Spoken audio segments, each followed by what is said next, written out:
Good afternoon. My name is Jane Moore, and I'm here with the Martinez Oral History Project, and we are speaking with Vivian Rittenhouse today in her home, and her dog Maple is here with us also, so you'll be seeing Maple in and out of the picture. Thank you, Vivian, for having us in to your home, and I'm looking forward to learning more about your story and your family's story, part of Martinez. It's a wonderful thing. Well, thank you. All right. I'd like to start with kind of your grandparents, both your fathers and your mothers, just their names and where they came from and that kind of thing, so we can get an idea of the family history. Okay, well, my father's people, his father was born in Naples, and they immigrated to the United States. It's kind of a good story when their father, so it would have been my father's grandfather, when each of his three sons was 18, he took them to the United States, near New York, Loversville, and deposited them with relatives and got them set up in the country, and then he went back to Italy. And then when he brought the youngest, who is my grandfather there, legend has it that he got him settled and he went back to Italy and he married a sweet young thing and was never heard of again. So he got his three sons set up in the United States and went Right. back to live the rest of his life as he saw fit. Yes, good for him. Right, right. He did the fatherly thing. Yes. And so he was in New York, and where did he meet your grandmother? I believe my grandmother was French-Canadian. She was born in Quebec, and I believe she came to New York. She may have been working in a department store, and that might be where she met him. Mm-hmm. And what were your grandparents' names? My grandfather was Gennaro or Jean Canalora, and my grandmother's name was Mirtha Dumas. Okay, so they got married, and obviously your father was part of that. And what about your mom's parents? My mom's parents were actually both born on adjoining ranches in the English Hills up by Vacaville. And they're of Italian ancestry mostly. And they kind of grew up together. And so my grandfather's name was John Filomeo, and my grandmother's name was Mary Madeline Corbella. So it was a small, and English Hills is still there today, correct? English Hills is still there today, but I understand from what my grandmother had said during that time, there were a lot of Italian families who grew fruit and grapes. So they all kind of grew up in that same community Right. And married each other out of that community. Okay, well that's great. I love that. And I know your grandparents, your maternal grandparents, played heavily in your life, and we'll talk about that too, because that's a main part of your whole childhood. And It certainly was. yeah, that's great. Okay, now your dad was born in where? My father was actually born in Massachusetts. And at some point, he and his family, I think he was probably maybe second, third grade age, and they took the train out to California and settled in Napa. My grandfather's brother was already settled there. And your dad, what was your dad's name and when was he born? My dad's name was Louis Canalora. He was born in 1915. Okay, so that was probably like 1920 they came out? Or? Probably about 1920. I actually have a little snapshot of them waiting for the train, of the whole family waiting for the train, which my dad had told me that's when they came to California. And did he have siblings? And He did. He had sisters. He had 3 sisters. okay, so they all... He was the oldest. All right, and then they all moved to Napa. Yes. And then what about your mom? Well, my mom grew up in Martinez, at the ranch, the Filomeo Ranch in Martinez. All right, and what was her name and when was she born? Her name was Vivian Filomeo. She was born in 1920. Okay, and so how did they meet, your parents? They met, my father was an attorney, and he had been working, I think he had been like the city attorney in Cloverdale. And then he came to Martinez and he was hired by a Richmond Martinez title company. he was their counsel and worked for the title company. And my mom went to work there after high school. Mm-hmm. Okay. So your father became an attorney while he was growing up in Napa. I mean, that's pretty much where he grew up then. So that was quite a great occupation. I mean, that was something in those times to go to school and become an attorney and, all of that. Yeah, he That accomplishment. He went to the University of San Francisco, and then he went to Hastings, which I think has another name now. Mm-hmm. I don't know. Okay, and so that's when they started living in Martinez at that time? Did they both live, when they got married, did they live in Martinez? They lived in Martinez when they got married. Okay, and tell us where they got married, because that's such a great story also. They had a wedding reception, San Francisco, right? They got married at a congregational church in San Francisco, and they had their wedding reception and brunch at the Palace Hotel. Such a classic place. So what year was that roughly? 1942, 43? Well, I was born in 46. It was 42 or 43. So the beginning of the war? Beginning of the war, yes. And then right at the peak of the palace's most extravagant. Well, my dad really liked history, and at that time he was into San Francisco history. So he had all these books and all these stories and pictures, and the Palace Hotel during the Gold Rush and the Big Four in San Francisco and all that. So he was very into the palace. So that was a perfect place for him. Perfect place. That's great. It is a classic, San Francisco icon. Okay, so then the beginning of the war, did they continue to live in Martinez, or where did they? In the beginning of the war, as I understand it, there was only one title company in Contra Costa County, and that was the Richmond Martinez Title Company in Martinez. Where was it located? Where McDonald's was. Oh, okay. It's on Court Street in Maine, Court in Maine on the corner. And so then the war is happening, and Kaiser's building the shipyards in Richmond, and Richmond was a real boom town then. Yes. And my father went to Richmond to open a branch of the title company, because not only was Kaiser buying up land, but they built all those housing projects for the workers in the shipyard. Right. And so he went to Richmond to do that, and my mother had been his secretary here in Martinez, so he wanted her to go with them. Okay, well, they were married at that point. I believe they were, Yeah, yes. yeah. So then you're born in Richmond. I mean, No, I was born in Berkeley, actually, Berkeley, but my parents lived in Richmond. And you went home to Richmond from. So you didn't ever, as a child, your parents didn't live in Martinez. They were living in Richmond when you were born. No, they were living in Richmond when I was born. Okay. And when were you born? I was born in 1946. Okay, at Altabates. Great. Right. Same place my kids were born. And I noticed you and your mom have the same name. Oh, we do. First yes. and middle. Was that confusing, or did she go by Vivian also? Oh yeah. Well, not only was it confusing, but I hated it because my mom was a tiny little person. She was probably about 5 feet tall, or maybe 5'1", and she might have been a little chubby when she was younger, but as she got older, she was very thin. And I'm 5'7", and have probably been this high since I was maybe 7th grade. But people called me Little Vivian. Oh. And so there were always jokes about it, and I hated that. Of course. And so was your dad a tall man? Or? Yeah, my dad was about 6'1" or 6'2". Okay.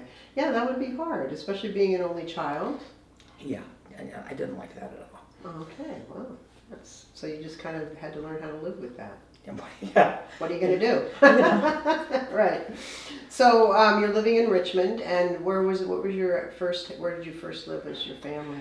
Well, my parents bought a house on 33rd Street in Richmond, but I really only was there on the weekends sometime, because my mother was working full-time for my father, and then after the war, my father left the title company and he set up his law practice. Oh, okay. So I really lived with my grandparents on the ranch in Martinez, and I would spend some weekends with my parents. So you were going to school in Martinez? No, If you were, I oh, lived- when you were little, before you when went to school. before I started school. Okay, The first time I lived in Richmond full-time is when I started kindergarten. okay, so when you were on the ranch and your grandmother pretty much raised you Yes. those first Yes. 5 years. Hmm. Okay, so you started off there and that became your place. That was always my home place. Your home base, okay. And then you started school in Richmond and kindergarten, and that's where you did your schooling? I did until I completed the 6th grade in Richmond, and then my parents moved to Hawaii, and so 7th grade was in Hawaii. Okay, and which school did you go to in Richmond when you did? Mira Vista. Okay, is it still there? It is. Oh, wow, great, okay. And so your parents moved to Hawaii. What prompted that? My dad liked it. And did they have a reason to go? Had they been there before, or? When I was in 2nd grade, one of my father's sisters, her husband was stationed at Pearl Harbor. He was in the Navy, and we went over there for a visit, and he just really liked it. And he was a pretty forceful man, and he just thought it was a place he wanted to be. And so 5 years later, we came back, and he made his arrangements to sell his practice and do everything you have to do. And 5 years later, we moved to Hawaii. So no consultation with, wife or kids? Well, there surely wasn't a consultation with me. You, right. This is what's happening. Yes, I don't know. My mother was a pretty, she was a traditional wife. Oh, okay. So I don't think she had much to say about it. As a matter of fact, she, I'm sure, well, I know, didn't want to leave her family, her mother and her siblings, and Yeah, she came from a big family. but They were right there. she was a good wife. Okay, so she followed him there. Yes. And was she happy living there? Did she have a good life, do you think? I don't think she was particularly happy. I think she really, she missed her family, and she never, my father was he was very focused on his practice, his law practice, and then he got interested in Hawaiian real estate law, and he is actually one of the founders of the Richardson School of Law at the University of Hawaii. Oh. But we didn't really have a family like social life, and so it's pretty isolated. So I think my mother is probably pretty lonely. That's too bad. Yes. When you have that family root, and you've grown up like she did on that ranch, and she had because she was one of 7 kids, right? She was one of 7 kids. Yeah, Yes. yeah. So you're 12 years old, and when they left to go look for the house, I'm going to guess you stayed on the ranch? You got it. Yeah. I did. I stayed on the ranch that summer. And then they sent you a ticket, or what? Well, they sent me a ticket, and I flew to Hawaii by myself At age 12. at age 12. But they did buy a first-class ticket. Oh, that was very good. My father was very well, you got a first-class ticket. How did you feel about that? I hated it. I guess, yeah. That's kind of a shocking thing to do. Well, it was a shocking thing to do, and not only that, but this was in 1958. So it was the year before statehood. And Hawaii was a very different place in 1958 than it is now. Right. And so it was very difficult. Very isolated, I would Yes. think, yeah. It was very isolated, and it was very, the first year I was there, I went to public school, and public schools are fine, but the kids didn't speak English the way that I did. I was not one of them. I was not one of the locals, and it was hard. Had you been a good student in Richmond before you left? Did you like school? I was a good student, yeah, I liked school. Okay. I hated 7th grade. Because that was your first year in That Hawaii? was my first year in Hawaii. And what island were you on? Where were you? On Oahu, in Honolulu. Okay. And then you land there, and here's your father very absorbed in business, and your mother, isolated from her life. So it must have been kind of a It was different. tense home situation. So then did you come home every summer and come back to the ranch? I think my parents probably sent me over here almost every summer. And what happened after the 7th grade? Did you go to a The 7th grade, I went, and that was another shock to the system. I went to a parochial school, Catholic school, St. Augustine's in Waikiki, which just happened to be where the church was. But I had never gone to Catholic school before. Oh. So I didn't realize stuff like there was a boys' staircase and a girls' staircase, because I didn't know staircases had genders. And so I was always a little off because I walked down the boys' staircase, that kind of stuff. It was another big adjustment. I bet. And did you go to, were you a practicing Catholic? Was your family practicing Catholic? So you had that part at least that you understood? Yeah, more or less. Yeah. But the school socials. The school socials and also at that time, well, at least at St. Augustine's, they were all nuns. And so it was different. Yeah, I would think so. It would be a hard adjustment. And were you able to make some friends? Did you have girlfriends that you could kind of be with? I made some friends, and it was, it was okay. And then I chose a high school. I went to Sacred Hearts Academy, which was an all-girls Catholic school, and quite frankly, I picked it because they had the best uniforms. Well, these things are important. But it was a good school. It was. And by that time, you kind of already had the hang of the whole Catholic parochial school thing. Yeah. Okay, all right. And so you went to, and again, you're coming home at the summer, and then you're coming back. So you didn't really have summer times in Hawaii. I didn't spend many summers in Hawaii. And did you have the same set of friends when you came home? So that was a little bit, back to Hawaii, so that was, well, my school, that social adjustment? My school friends, my parents were not the kind of people that socialized with my friends' parents. Like I know now, well, when my kids were growing up, our circle of friends were the parents of their friends, because we did all this school activity and sports and everything. My parents didn't do that. So, but I had my girlfriends, and actually, looking back, the community, the ladies at Sacred Hearts, my classmates, were lovely people. And they welcomed you into their families? They welcomed me into my families, and now it's not Second World War anymore, but it's the beginning of Vietnam. Right. A lot of military people there. And so maybe a quarter of our students were kids like me that had been transplanted because their fathers had been transferred. Oh, so you had that in common with Yeah, them. so we had that in common. Good bonding, kind of supportive environment. And what were you saying when we were talking earlier about your high school during World War II? What was that story about the no graduation?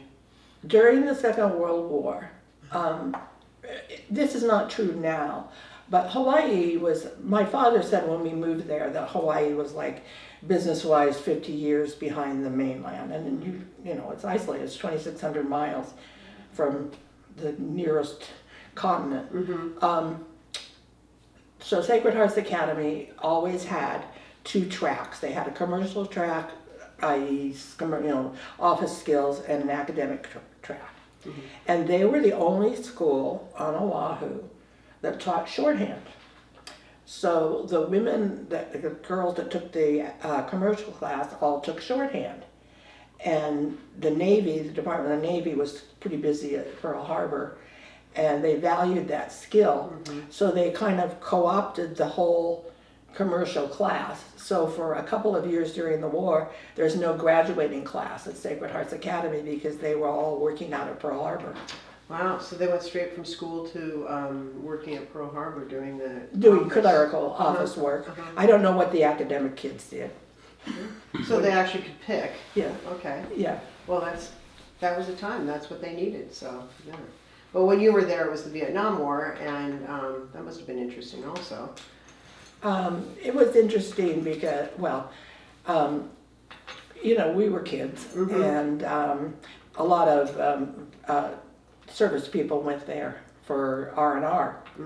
And so we would just go down to the beach, and we were cute, and we would just go down to the beach, and there'd be these young guys, and they'd buy us hamburgers and Cokes, and we'd hang out at the beach, and they'd take our pictures in our little bathing suits, and yeah, it was fun. when I look back on that now, I have no idea that these young guys that are buying me a hamburger and Coke are over there and what's going on in Vietnam. I actually, I just didn't have any idea. I mean, they were maybe 2 years older than us. Yeah, but that wasn't part of what you were aware of. No. In your life, and then now in hindsight. Hindsight is like, oh my goodness. What an amazing, time period. And well, yeah, because you didn't have that in your life, and you didn't have people around you, and you weren't aware of that as a protest movement, as it was happening on the mainland. But you were, you gave them some R&R, Yeah. some time off. It was pretty innocent. Yeah, absolutely. No, I absolutely. But the whole mental side of that, and then realizing that later when you kind of come back to review your life, you're thinking, wow. Yeah, exactly. Yeah, that was something. Okay, so what year did you graduate from high school? 1964. Okay, and you, I'm going to guess you immediately came back to your home base in Martinez, right? Well, yeah, I went to Kaiser School of Nursing. Here in It was in Oakland. in Oakland. Yes. And you said that was a residential program on Piedmont Avenue. Is that where it was? Yes, it was in the old Piedmont Hotel. Where That was was where we that? lived. Where was that? Where was the Piedmont Hotel? The Piedmont Hotel, you know where Piedmont Avenue takes off of Broadway? Mm-hmm. It was right there. It was just like 2 or 3 buildings in. It was a long, skinny building. That was our dorm and classroom, and then of course we went to, different clinical rotations. But that's where we lived, and that's where the classrooms were. Okay, interesting. And it's a couple blocks. It was a couple blocks from the Kaiser Oakland Hospital. Yes, which was down. Okay. Mm-hmm. So and you did that for how long? I went to Kaiser School of Nursing for a couple of years, but then when I'm having my pediatric rotation, I had never had the mumps, and I got the mumps, and I missed the whole rotation, and so I was not going to be able to graduate because I would have to wait a whole year to take it, because that's how the school was. So I went out to Contra Costa, or junior college in San Pablo. And I really graduated from nursing school there. You finished the program there because you could take Because I could take the... You didn't have to wait the whole year for the rotation. Right. Okay. Well, that was smart of you. Well, I didn't want to take a whole year. No, right. Gee. Yeah. Well, good for you for finding that out. How'd you figure that out? Was that all your own resourcefulness?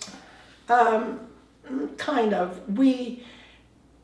Kaiser School of Nursing, we took some general ed classes out at Contra Costa, which is how I wound up there. So I kind of knew about it. Well, that was good thinking. So you graduated with your nursing degree, and I think, was that what you wanted to do, or was there some desire to be an attorney, or do that kind of thing? What was that? No, it's not what I wanted to do. Nursing wasn't your first choice? Nursing was actually my parents' choice.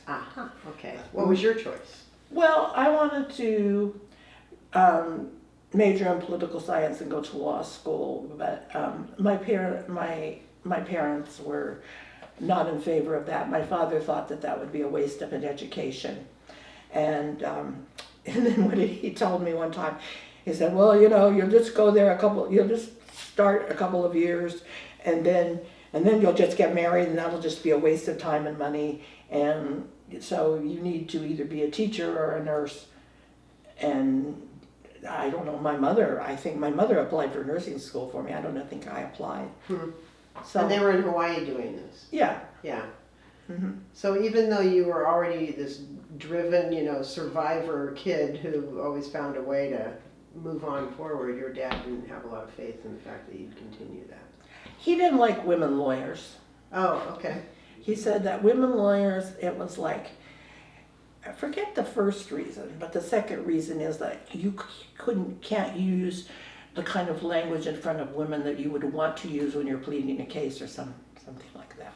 Wow, he wouldn't have gotten very far these days. Oh, I know. Poor thing. I think about that sometimes. Yes, you do. Wow. He was an interesting guy because he was smart. He was really smart.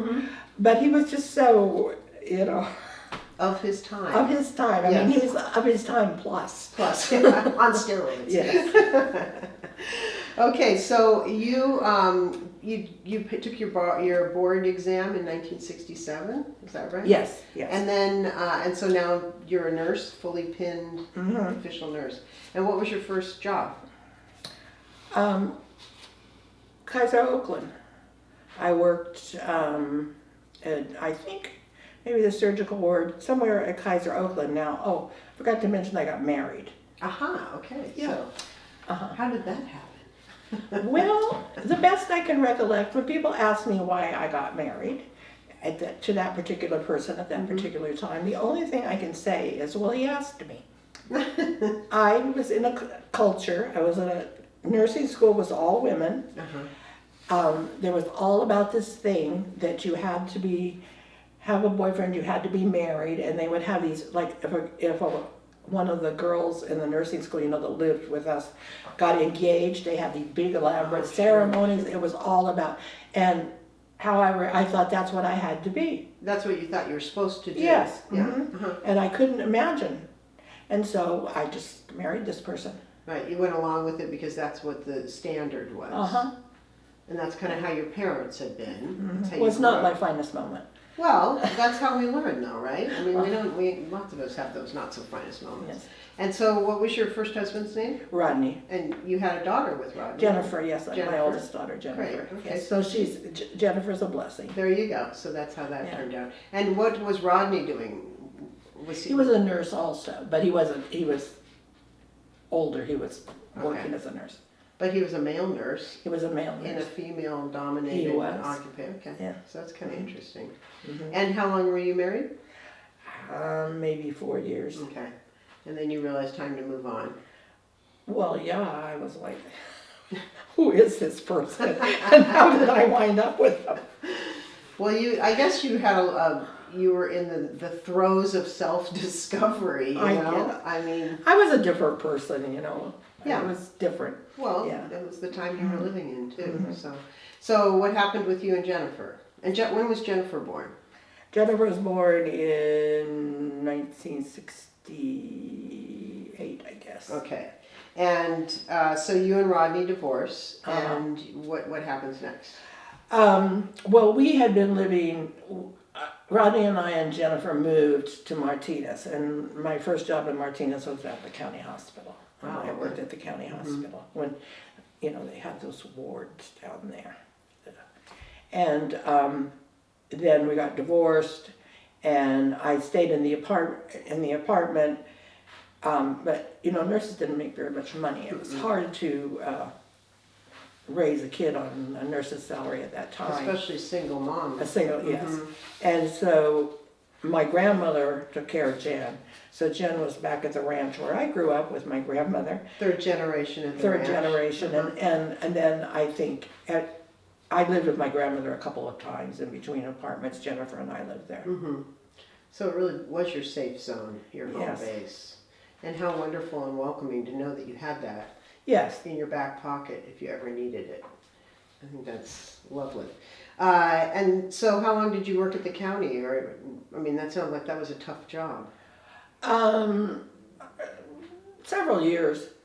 It was like you think you rotated shifts then, and you had every 7th and 8th weekend off, and it was Wow. just, and I was single, and I thought, well, this is just not, this is not good. Yeah. So I decided I should get another job. And what was that? Well, I went at that time you had to go to the unemployment agency or whatever, you had to go to Pittsburgh. I remember going to Pittsburgh, and I told the counselor person there I wanted a job, and she said, nurse, nurse, nurse, and I said, no, no, no. So I wound up going to work for Chevron in Richmond as in the environmental health and toxicology lab as a lab tech. Because you had the science background Yeah. from being a nurse, so Yeah. that's a good, Mhm. probably a good step sideways. Mm-hmm. Yeah.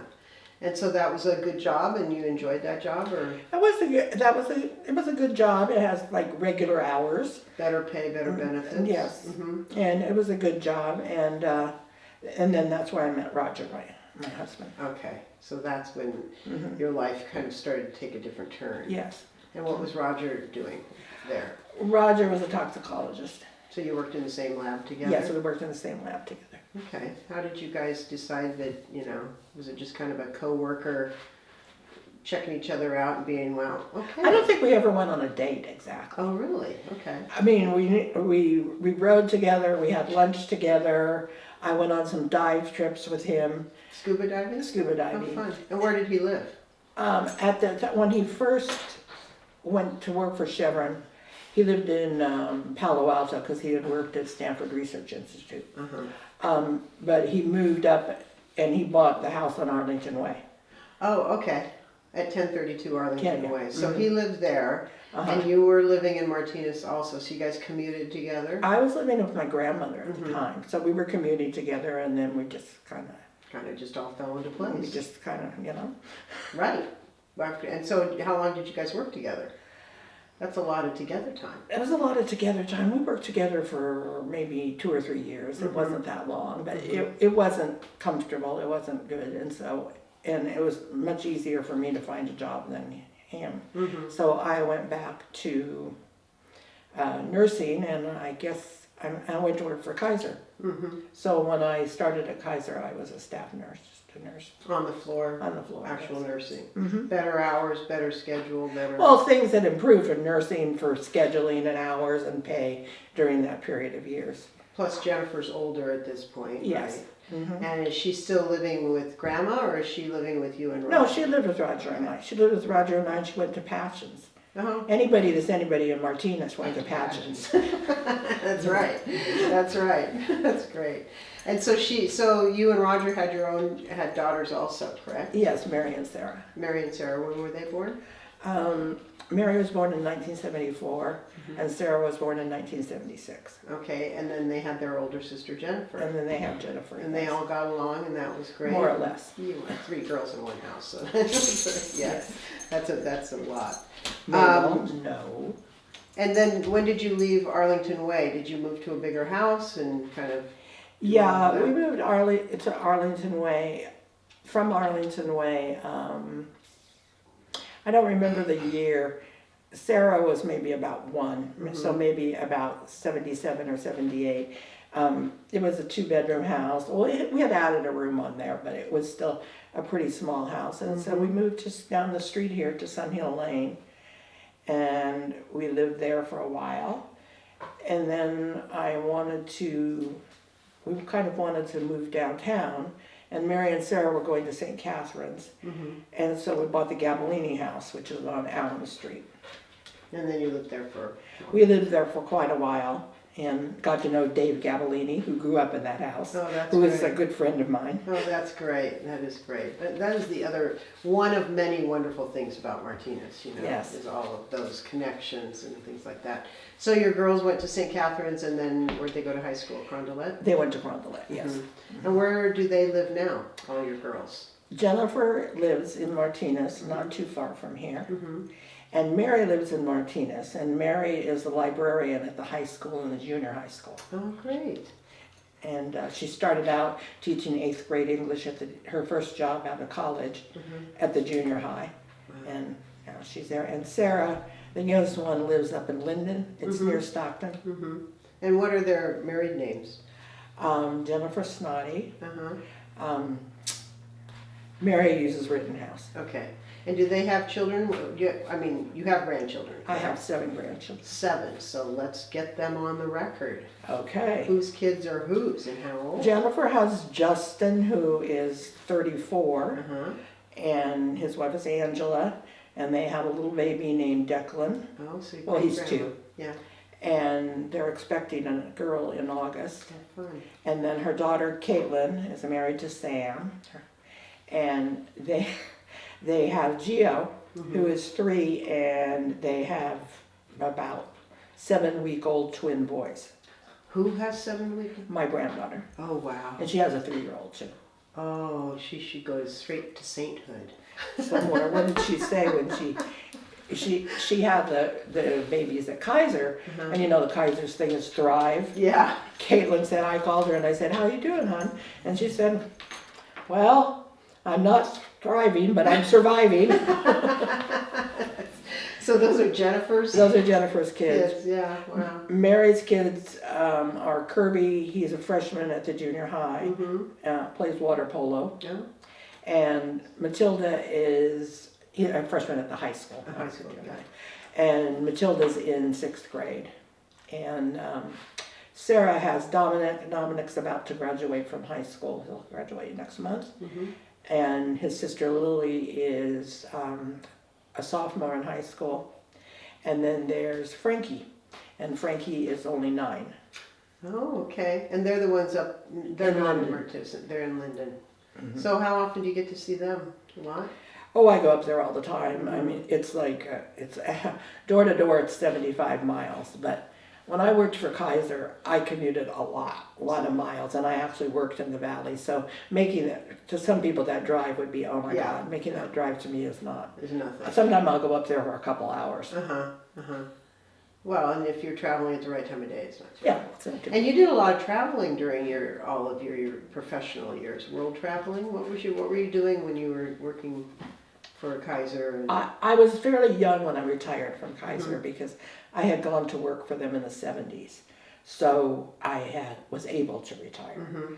And I did independent consulting, healthcare management, and with regard to clinical information systems. And most of that was done either in the Middle East or Europe.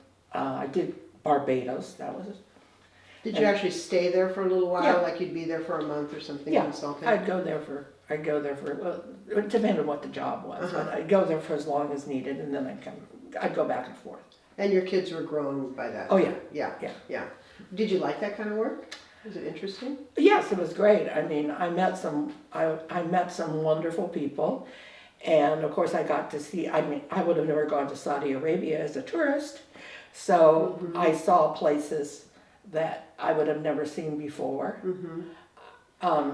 So yes, I liked it, but that kind of travel gets really tiresome after a while. And then it gets to be work, and when I stopped consulting is when it really got to be work. Like, I think, oh, I don't want to go on another trip. That kind of was telling you it's Yeah, time it's to time. kind of wind it up. Yeah. But interesting being in a foreign country and dealing with healthcare issues and setting up systems and everything. I would think that would be challenging. It's funny, you're not the only person that's ever asked me that, and it's like, the issues are the same. There's healthcare, and there's people, and there's Same stuff, components. the same components. The problems are pretty much the same. It's just a different, Logistics. yeah. And you were able to navigate through that. And this was under Kaiser's umbrella? No, Oh, I was this was independent, just private. me. You were a private It's consultant. under my umbrella. That's interesting. And there was a thing, for being a consultant, is like when I working for Kaiser, if I decided to do something, I had to do it. I had to logistically deal with the union, blah. And you're a consultant, you say, well, you should do this. And then they get to do it. Right. You're getting to guide them and with best Yeah. practices, and then they have to execute it. Yeah. Did that give you kind of a different understanding of the global health situation, or anything that kind of opened your eyes to the rest of the world and what they're dealing with? Well, yes, in a way it did. I mean, I didn't work in any really underserved areas except maybe Barbados. That was an eye-opener. But it gave me, the countries that I did work in all had universal health care. And but they also pay about a 60% marginal tax rate.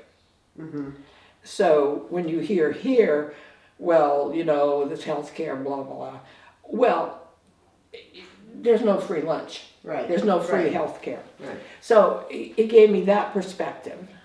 And it also gave me the perspective of the sort of the social structure in most of the other countries I went through. They're still in the doctors are God phase of development. And the United States isn't there. So it was, but I would probably have loved the opportunity to do something about, healthcare for an underserved population. But countries that have underserved populations like that don't hire consultants. That's exactly right. Yeah, yeah. Nor do they have, or nor are they doing big implementations of clinical information systems. Right, they can't. Yeah, they can't. Right. And what year did you retire? Like 90s or 2000? No, I did a couple of, I did quite a bit of consulting in the very early 2000s. And then I actually went back to Kaiser and did a big, long, almost like being an employee thing. So it's been 20 years since it's been at least 20 years. Yeah, so things have changed, but yeah, an interesting perspective to have both of those viewpoints on generalized healthcare and how it kind of operates. And yeah, you're right, there's no free lunch. Yeah. Well, so we got all that. Now I'd really love to talk about your grandparents' ranch, because I know you told us where it was located, and I want you to, we'll get that on record, but I know that that's a part of Martinez that we haven't talked that much about, and they had such a long time and 3 generations spending time on that ranch. So how did that come about, and where was it located, that kind of? Well, my grandparents married in 1917, and they first leased a ranch over in Cordelia, and it was where, where the 680 extension that goes up to 80, over in that area. Okay. And they were there for a while, and my grandmother would tell me that I guess it was kind of a lonely life. And this was before that railroad bridge was built. And so my grandmother told me that for entertainment sometime, they'd drive down to the shoreline and watch the train cars get uncoupled from the train, get on the ferry, go across again, and that was their entertainment. Wow. Kind of isolating life. Yeah. And then sometime around 1920, they bought, in conjunction with my grandfather's father, the ranch in Martinez. Okay. How many acres was it? 190. And where was it located? It was located on what is now Pleasant Hill Road. That road was for a long time Alhambra Avenue. Okay. And there's a stoplight at Pleasant Hill Road and Elderwood Drive. And if you're coming towards Martinez and you turn right there, it goes up over the hill. Heading towards what is now Hidden Lakes. Right, right. That was the equivalent of the main ranch road. So the ranch was all around there. Some of the hills, some of the contours are a little bit different.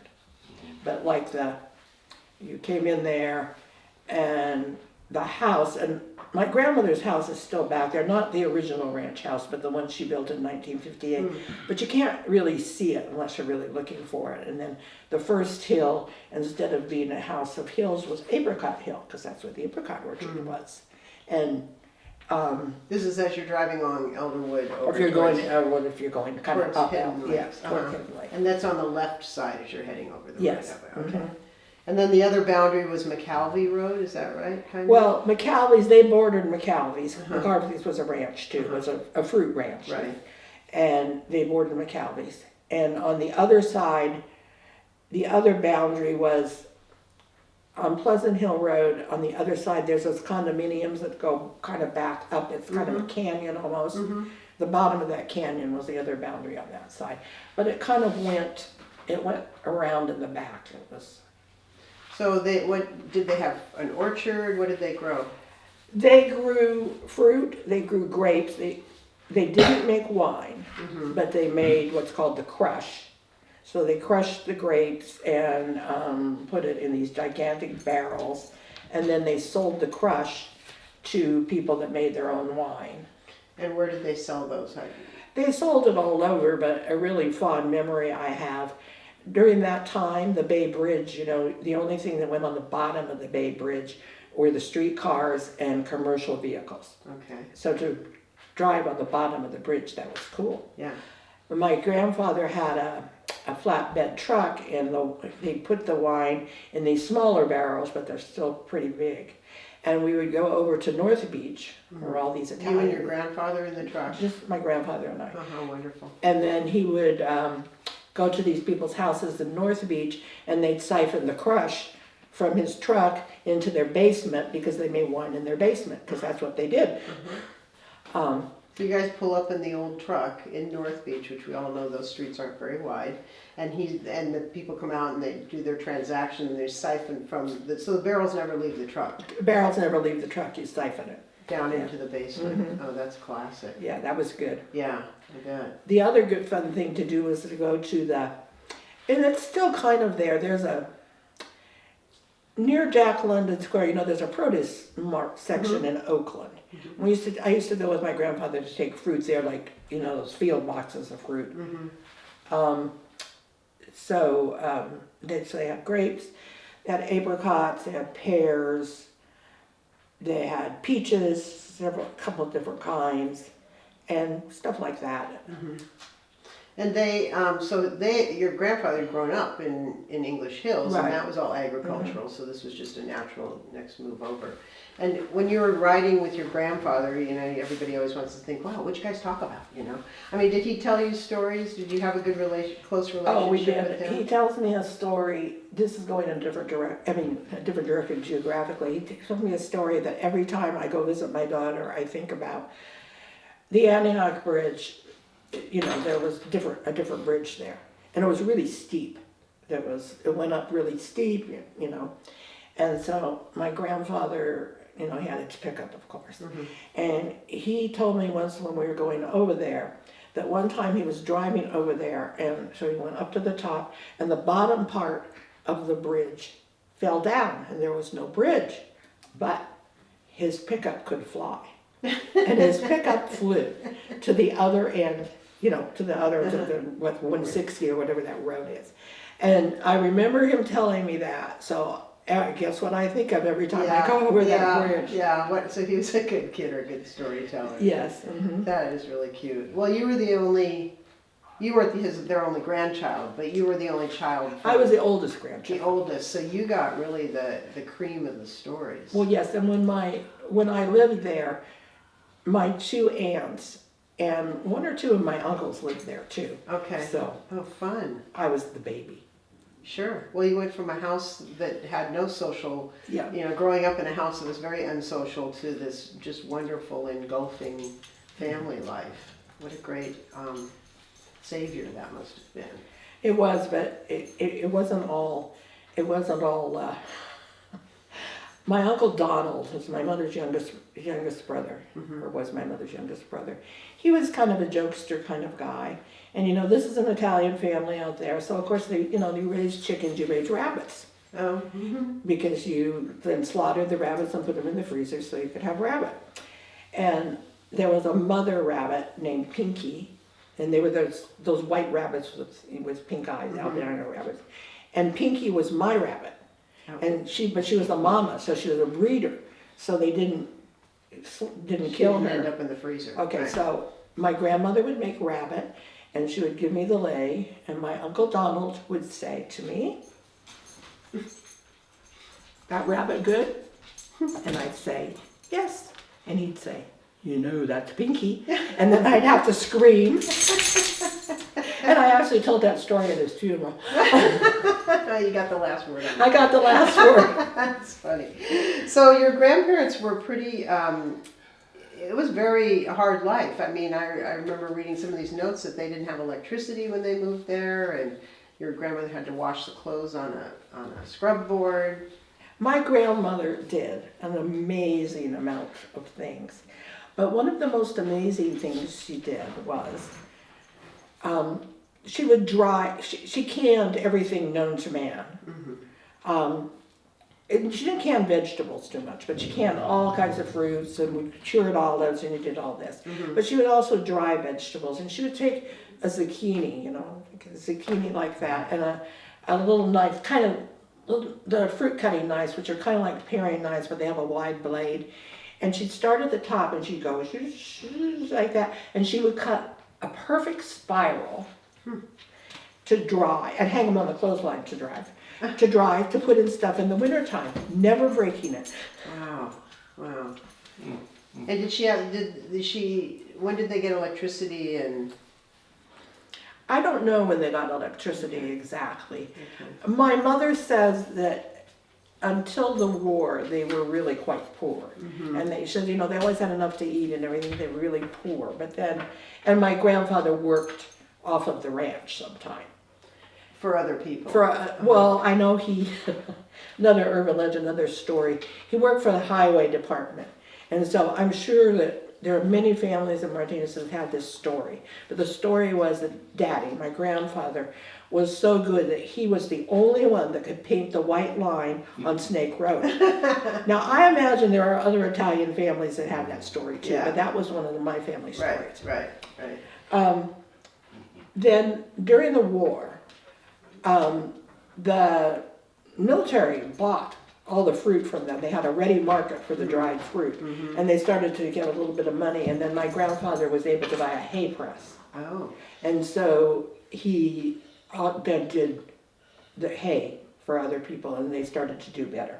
But I don't know when they got electricity. And during the war, they were very supportive of locals, not locals, but I mean, there were people coming from, Arkansas and Kansas and everything to work, and they helped them out. They helped people in the war. They also sponsored a Japanese family. It was the mom and dad and two or three little kids, and there was more than one house on the ranch. Sure.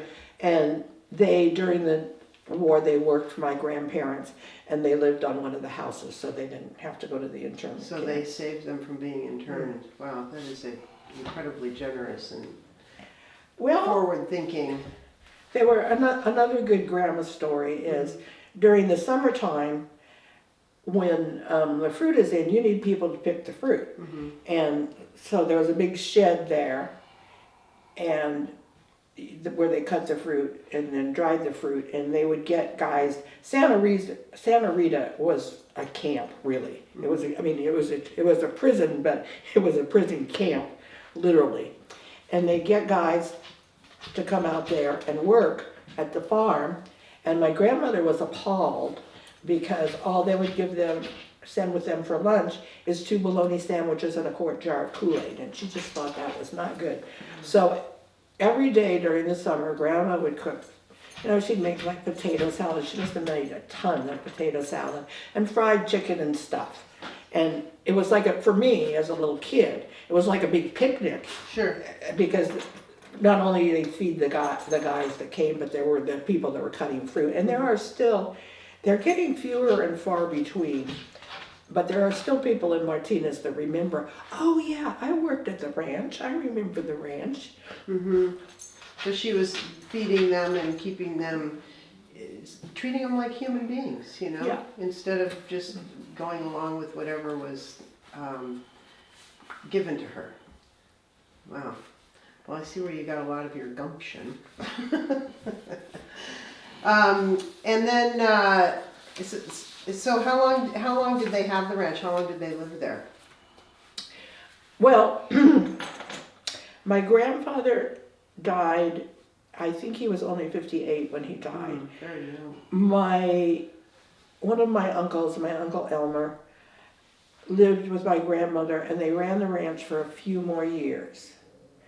And then they sold it to the guy that used to be the county health director, Dr. Dagnan. And it sat, vacant for a couple of years, and then they subdivided it. The name of the subdivision was Valley High. But my grandmother kept 14 acres, and she built a newer house there, and then the city condemned 7 acres, and she owned that until she died in 1998. So she lived on her piece of property until she died? Yes. And there was a story in one of her oral histories I read about the city wanting to come and take a piece of property to put the water tank on. And did she tell them, they assumed that they could just do that? And she was not of the same belief, is that correct? It wasn't the water tank, it was the bike path. Oh.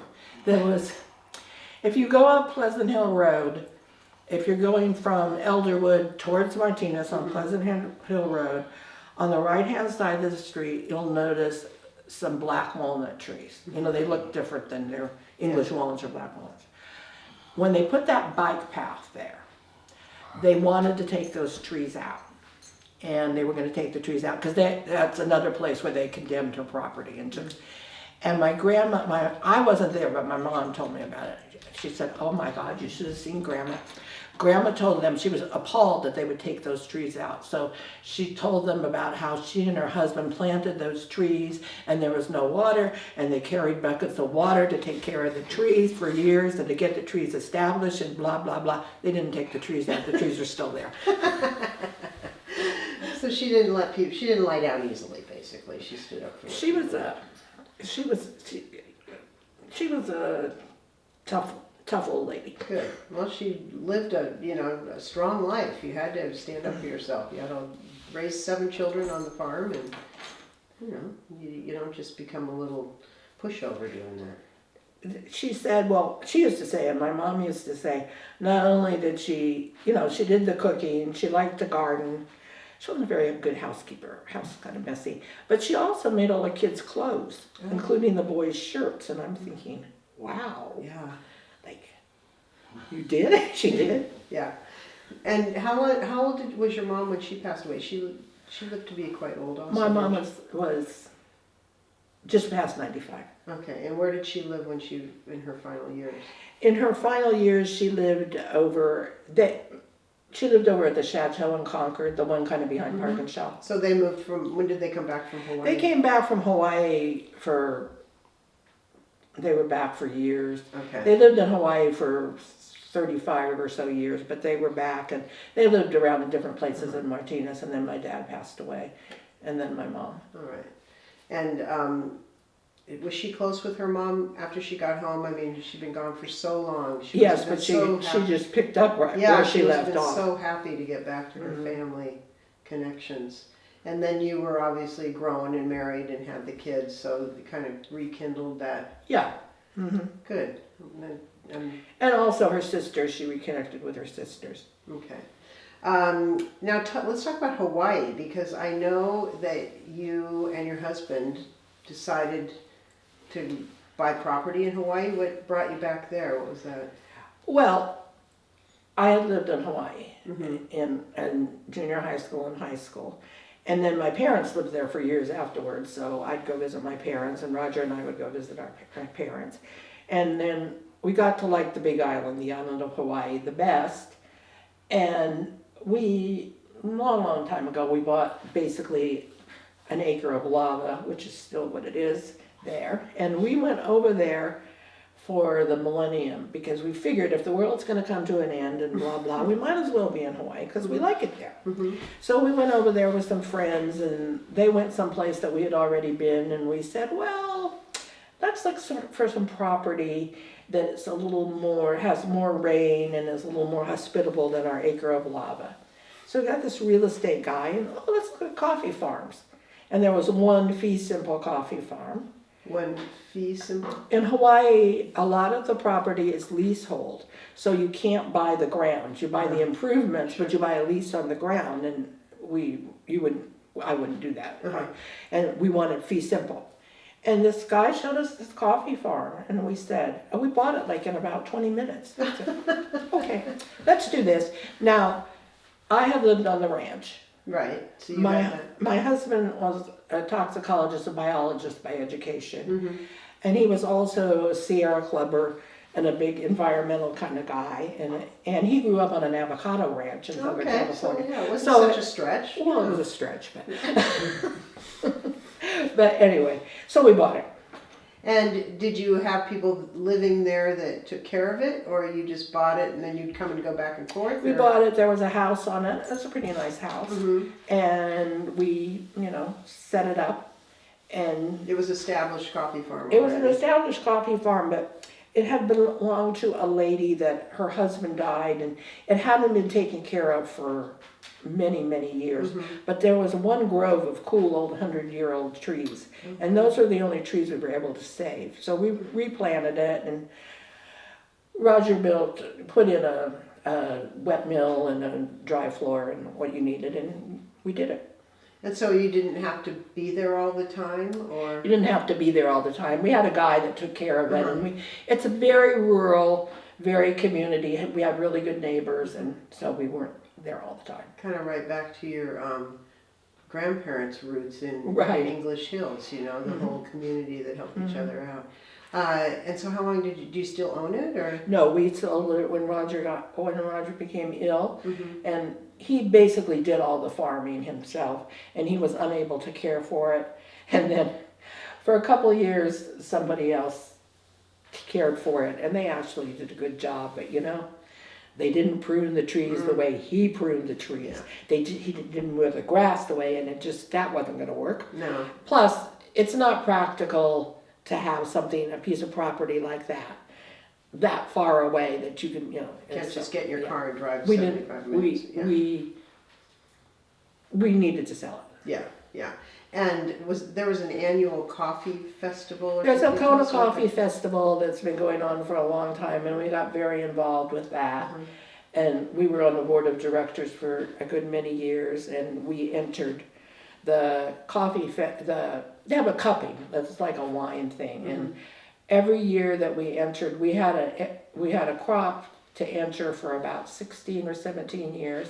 And every year we entered, we were one of the top 5 finalists. And one year, there's a plaque on the wall over there, had the best coffee in the state, the best Kona in the state. That is something. It's good, it's a really good coffee. Mm-hmm. And did you roast it also, or you just No. grew the beans? We grew the beans, and we did the wet mill. We got the pulp and stuff Outside off out. and dried it, and then we had it dry milled. And roasting it it's like a precision thing, Mm-hmm. and you want to do it the same. So if you like my coffee, you like the roast. Mm-hmm. And if I was only doing it, every 3 months or something, so we had it roasted by somebody that did it all the time. Who knew what they were doing? Yeah, and was yeah, very- right. Who did Every it now all and the then you time. have to call on somebody that You actually know, knows what they're doing. That's Just, those subject matter experts, right? That's right. That's really interesting. So that was kind of a nice reboot for you. It must have been Mhm. for Hawaii to have such a wonderful part of your life spent there after having grown up there Yes. for those 6 Yeah, years. and we met lovely people there, Mhm. just really Mhm. lovely people. So you had Hawaii redo, basically. We had Hawaii redo, that's That's right. great. And I know here you're very involved in St. Catherine's Church. I think you and Roger bought the bell for the church? Or The bells what's the that you story hear behind now, my Aunt Dorothy, one of my mother's sisters, who was just a lovely woman with a fantastic sense of humor, she had been the secretary. Actually, I got her the job. She was the parish secretary there for a while. Mhm. And when she passed away, the bells like that you hear today, the carrion, the set that was there was pretty bad. And so we replaced it in her memory. Oh, that's nice. So now the bells are Aunt Dorothy. So now every time I hear the bells, which are often, Yeah, I I hear them think from my house actually down well, there. Yeah. think about Dorothy's, what I said on the little plaque that I made for it, is think about Dorothy's laughter running through the, Oh, that's a wonderful tribute. And St. Catherine's is having a big celebration. Why don't you tell us a little bit? I'm sure you're involved up to. well, I'm the coordinator or whatever, as much as anybody can be the coordinator Mm-hmm. of the 150th. It will be the celebration of St. Catherine's 150th year in the community. Of that church and Well, not there were other churches. but of that diocese. That parish. Parish. Actually, St. Catherine's was here before the Diocese of Oakland was here. Wow. And so this is the 150th year? Yes. And you're having I would imagine that's going to go on for a while throughout the Yes, it's going to go on from Saturday is kind of the kickoff thing, and it's going to go on through the summer and until the fall. That's quite a monument. I mean, that's 150 years. That's a long time. It is a long time. So when you think back what Martinez was like 150 years ago.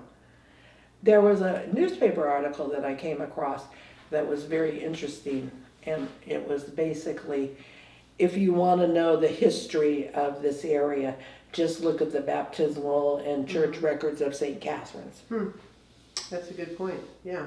That's, And just I didn't know this until fairly recently, and I don't know that much about it, but my grandmother, Madeline, the one that, the farm grandma, my kids used to call her chicken grandma because she had chickens. Yeah, right. And so they had other grandmothers, Right. but they didn't have another grandmother that had Chicken chickens. grandma. So we called her chicken grandma.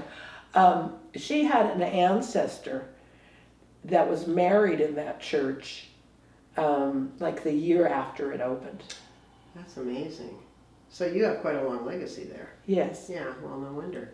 And then how did you come to be with the Martinez Museum, the Historical Society? It was Debbie's fault. Oh, yeah. It was. Debbie approached me about working at the pantry because I managed the food pantry for St. Vincent de Paul at the church, and she wanted to come and join us at the pantry. And so then she started telling me about the museum. And she said I should be a docent there, or she suggested. And I went to be a docent there. And so I just said, this is interesting. You know. Project manager, yeah, right. You know, that part of me took over. Well, I think it's kind of interesting because when you look back at the whole floor plan of your life, or you know how you just continued to move forward with whatever you were handed. Yes. And you, I would say, or would you say, was it an internal drive that you have? Well, it was kind of an internal drive, and it was also when we had the farm. We had been very active at St. Catherine's, and the kids were there. We were presidents of the PTA, all that. You know, I can put on a crab feed for 500 people. Do that. And then when we got our farm, we really weren't that active in the community. But then when we sold the farm, I mean, two things happened. One, we sold the farm, and my husband was ill, and he wasn't going to get better. And so when we had the farm, I was there all the time, and I had this really fantastic garden there and everything. We came back to Martinez, and I said, well, I have the rest of my life to deal with here. So I started to reach out and do things and got reconnected with St. Catherine's. And then Debbie came along. And, And when did Roger pass away?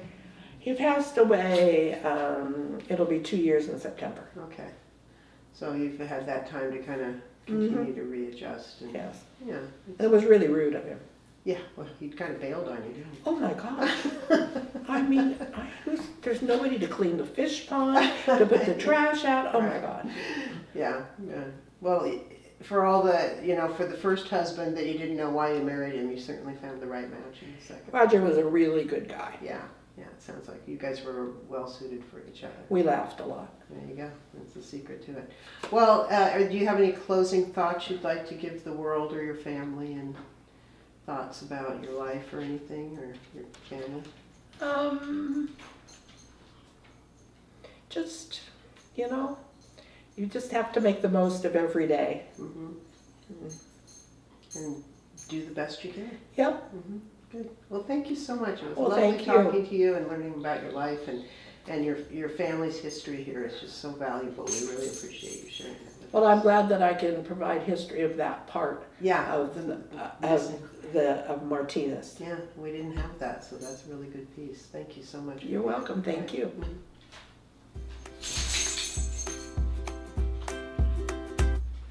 Is that a wrap box? Yes. That is great, you guys. Beautiful. You know what I like to say? It's like making candy from a baby. Oh, no. You tell the story so well, Vivian. Oh, thank you. Jane, you do. Maple was so well Like two behaved. friends talking. Yeah. I did feel like